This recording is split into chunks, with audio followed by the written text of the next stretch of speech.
This is Dr. Duckham of VINO MD, and tonight we're going to talk about the weekend's tasting notes and volatile acidity.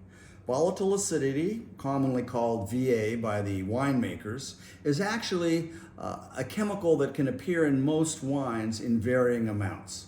What it is basically is acetic acid and other smells and chemicals that can accompany acetic acid. What it smells like when there's too much of it can be acetone or fingernail polish remover.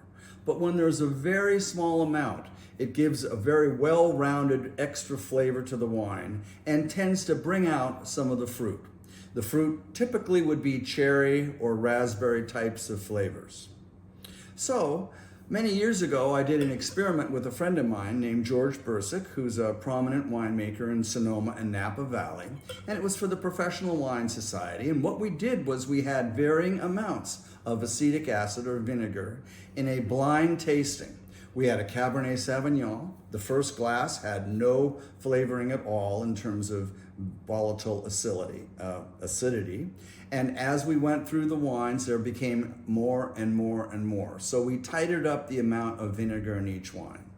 So at the beginning, with no vinegar, it was a sturdy, good wine. And as we began to add that touch of acetic acid, it got better and better. It did become more rounded. It did become more cherry flavored. It did have more raspberry and fruit, and some people even say passion fruit. So we had a blind tasting, and as we went up too high on the volatile acidity, it began to taste pretty bad. It began to smell like acetone and finally became just like vinegar and was awful.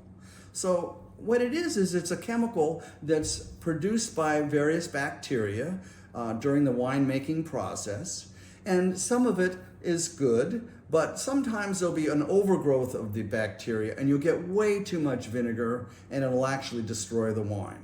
In fact, the government actually has a regulation for how much volatile acidity you're allowed to put in the wine because they don't want you to taste vinegar and acetone in your wine either. Not exactly the best, most healthy thing.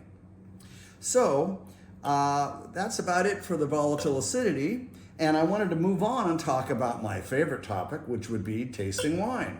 And so today I'm going to try to figure out if there's any volatile acidity in this great wine that we're having today, which is the Silver Oak 2016 Napa Valley. What I'm looking for is that nice, well-rounded flavor. This wine was originally made in the 1970s by Justin Meyer, who passed away many years ago, but it was really iconoclastic when it came out because it was one of the first wines that was softer than most Cabernets. Back then, in the 70s, you would be told by the winemaker or the tasting notes that, hold this wine for 20 years before you drink it. Didn't make a lot of good sense, even for the 65-year-olds.